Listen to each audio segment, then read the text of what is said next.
아버지에 대한 설명을 살짝 네. 앞전에 드려야 이해를 하실 것 같아요. 제가 어머니랑 같이 나오면서 아버지랑 같이 안 온 것이 의문스럽잖아요. 어머니랑 아버지는 북한 당에서 굉장히 신임을 받고 있던 분들이셨고, 아버지는 20대 초반에 당에 입당하실 정도로 굉장히 열정이 있으신 분이셨거든요.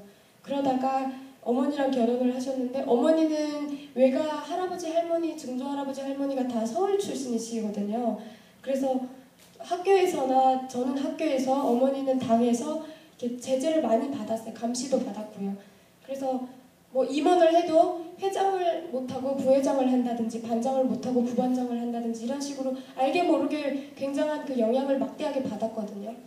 그래서 아버지가 어머니랑 이제 결혼을 하시면서 그 외가의 영향을 아버지가 받아버리신 거예요. 그래서 20대 후반, 30대 초반에 들어서시면서 당에서 이렇게 출당을 당하게 되셨어요. 지금 제가 쓰는 책 원고지에도 들어가 있는데, 그 출당 강제로 탈당시킨 거잖아요. 근데 그 사유가 두 가지예요. 하나는 집안 사정이 어려워서 그 당 회비가 있는데요. 그 회비를 못 냈다라는 것이 사유였고, 두 번째 사유는 외가 쪽 친척들이 다 서울에 있다라는 거예요. 뿌리가 서울이다, 남쪽 사람들이다라는 것 때문이었거든요. 그래서 아버지가 출당을 당했는데, 제가 지금 생각하면 그게 정말 그딴 게 다 뭔가라는 생각이 들지만, 그쪽에서는 당에 들었다고 하면은 함부로 건들지도 못하고, 그리고 쉽게 생각을 못해요. 너가 아버지가 당원이냐 비당원이냐 이거로 애들의 계급도 나뉘어질 정도로 그게 엄청난 영향을 미치는데요.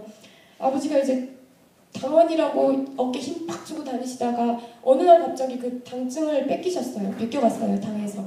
그러니까 그거에 충격을 받으셨나봐요. 아버지가 술을 드시기 시작하셨는데, 술도 안 드시고 그렇게 일을 좋아하시던 분이 어느 날 갑자기부터 그냥 술 깨려고 하면 떠마시고 사발로 그냥 막 마시기 시작해서 몇 년을 그렇게 하시다가 나중에는 그게 이제 간이 부어오르셔서 물이 차오르고 눈 흰자가 전부 다 노랗게 변했고 알코올 중독에 가신 거예요. 또 술을 좀 곱게 마셨으면 좋은데 그 출당당한 거에 대한 안 좋은 악감을 가진 상태로 술을 마셔서 술만 마시고 잠이 들면 계속 소리를 지르시는 거예요. 내가 뭘 그렇게 잘못했냐고 막 그 소리만 질러요. 그러다 보니까 가족들은 그것 때문에 스트레스 받고, 어머니는 불면증까지 생겨버리신 거예요. 그것 때문에. 그리고 엄마한테 손찌검은 아니지만 그 말이 이것보다 더 무섭다고 하잖아요. 어머니를 가리키면서 맨날 험담을 하셨어요. 술김에. 너 나가. 너 때문이야. 이 모든 게 다 너 때문이고 너는 우리나라에서 살 자격도 없어. 그 말을 너무 상처가 되도록 하신 거예요. 그래서 어머니는 아버지랑 이제 나는 곧 이별을 하겠구나라는 마음의 준비를 하셨고, 그 기회가 없어서 계속 못하고 있던 상황이었어요. 그러다가 이제 라디오를 청취하다가 남한 소식을 접하고 탈북을 그냥 감대하게 이제 딱 나갈 거로 결심을 하셨고, 아버지는 그걸 또 모르고 매일 하시고, 그래서 헤어지는 마지막 밤까지 손가락질 하셨어요. 너 때문이야. 너 때문에 내가 당에서 나왔다고. 굶어 죽어도 당을 그렇게 좋아하실 건가 봐요. 그래서 아버지가 알코올 중독에 되고 어머니가 몰래 집에서 나가셨기 때문에 저희를 데리러 왔을 때도 당신은 멀리 숨어 계셨고 사람을 시켜서 저희를 데리러 오셨어요. 그래서 저희가 탈북할 때 뭐 아버지한테 안녕히 계시라고, 아버지 사랑한다고 이런 말을 할 수가 없었어요. 그냥 동네 나가는 척하고 슬리퍼 신고 뛰어나왔어야 됐고요. 그렇게 나온 것이 마지막이었습니다. 그래서 아버지를 생각하면 제가 참 마음 짠한 것도 많고, 아버지, 세상에서 가장 외로운 사람들이 아버지라고 생각하거든요, 저는. 그래서 어머니는 저한테 털어놓을 수 있지만 아버지는 저한테도 털어놓을 수가 없으니까 술하고 친구가 되셨던 거예요.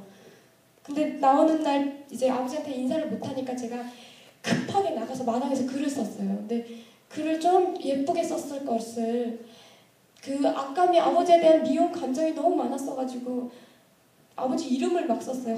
아버지라고 안 하고 누구누구야. 그 어린 마음에 그렇게 써서 너 그렇게 살지 말아라. 엄마 때문이 아니라 너 때문이야. 그거를 막 너무 나쁘게 써놓은 거예요. 그리고 만약에 다시 만났을 때도 네가 이 꼬라지를 하고 있으면 나는 영원히 너를 아버지라고 부르지 않겠다라는 나쁜 말을 해놓고 온 거예요. 그래서 여기 오니까 그게 제일 마음에 걸렸어요.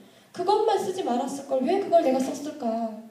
그래서 어저께 이제 기자님께서 보내주신 이메일을 확인을 하다가 아버지에게 하고 싶은 말이 있냐는데 갑자기 너무 마음이 아프더라고요. 너무 하고 싶은 말이 저는 많거든요, 아버지한테. 그래서 만약에 아버지한테 하고 싶은 말을 하세요 그러면 제가 한 10시간 동안 할 수 있을 것 같아서 그렇게 못하니까 제가 편지를 써왔거든요. 그래서 전달이 될 수 있을 거라고 저는 소망하면서 편지를 낭독할까 합니다. 좋습니다. 네, 편지를 아주 예쁜 잉크에다가 써오셨는데 한번 읽어주시죠.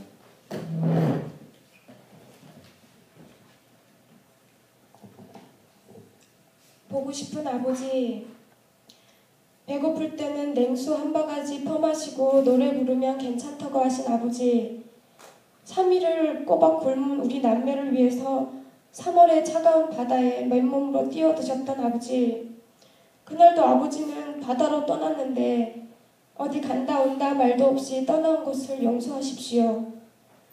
배고픔은 고향을 등지게 했고 아버지를 떠나게 했습니다. 아버지의 피 터지는 노력에도 불구하고 나와 동생은 매일같이 생과 사를 수도 없이 넘나들었던, 그래서 저는 고작 밥이라는 말 한마디에 탈북을 결심했습니다. 금방 돌아갈 거라고, 꼭 그렇게 할 거라고 몇 번이고 되뇌었지만 고향은 두만강을 넘은 이후 바라보는 것조차 어려운 남의 나라가 되어버렸습니다.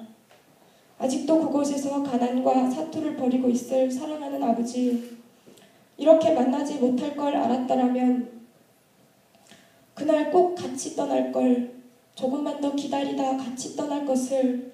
죄송합니다. 얼마나 야위셨을지, 그동안 혼자 겪었을 고생이 얼마나 잔인하고 지독했을지 감히 상상할 수가 없습니다. 아버지, 불의하게도 딸은 건강하고 씩씩한 대한의 젊은이로 성장했습니다. 하지만 행복했던 이곳 서울에서도 저는 단 하루도 아버지를 잊어본 적이 없었습니다. 이름만 불러도 가슴이 미어져 오고 생각만으로도 통곡이 나옵니다. 꼭 다시 불러보고 싶습니다. 세상에서 가장 사랑하는 이름, 이 세상에서 가장 불러보고 싶은 이름, 아버지, 꼭 한 번만 다시 불러보고 싶습니다. 다시 만나는 그날까지 부디 안녕히 계세요. 보고 싶습니다, 아버지.